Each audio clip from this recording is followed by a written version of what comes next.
Hi Marianne, it's Mark here. I hope I pronounced your name correctly. I just thought I'd show you a little bit about what you might need in order to try and play Imagine Dragons Radioactive.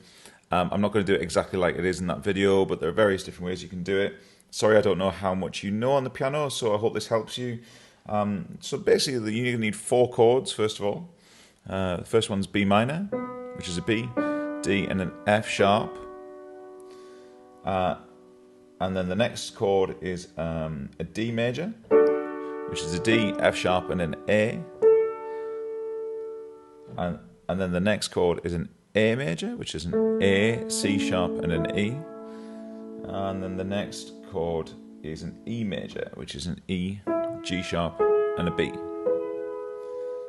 So if you were going to just play it in a simple way, you could just take the four chords in the right hand and put the note that's given each chord its name in the left hand, this kind of thing.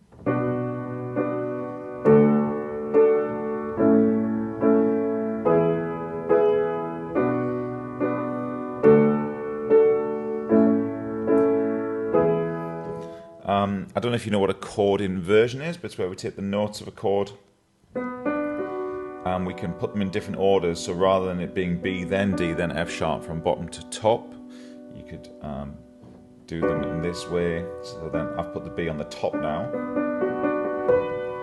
and or I could put the D on the top, and I could do it this way. So if the note that gave the chord its name is on the bottom, that's called a root position, and if you have the note which was in the middle of the chord on the bottom, that's called a first inversion, and if you have the note which was originally on the top of the chord on the bottom, that's called a second inversion. Sorry, I've just given you a little theory lesson there, but so it's difficult when you don't know what you guys know.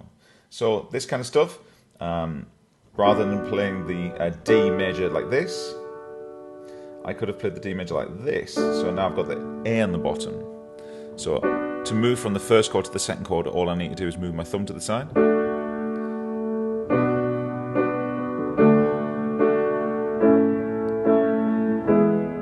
So it just makes the transition from one chord to the next smoother. Depending on how advanced you are, you might start to try and put a little bit of the tune on the top as well as the chord. It gets more complicated, this, and you start doing what we call broken chords, where we don't play all the notes at the same time necessarily. You can split them up.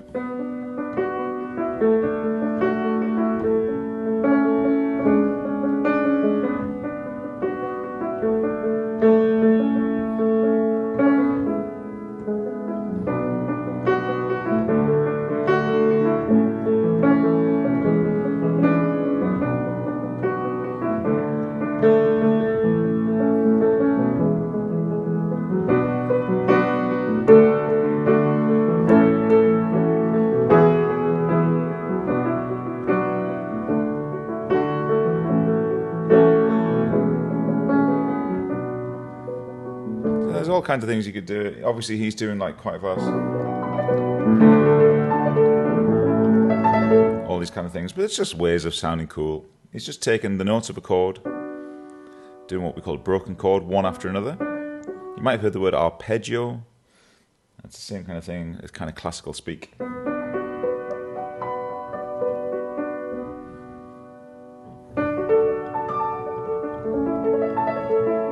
So there's a few tips for you.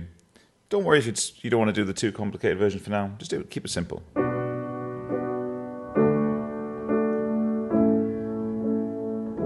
So there you go. I hope you enjoy that, and if you like what I do, then please check it out. Take care, all the way from England.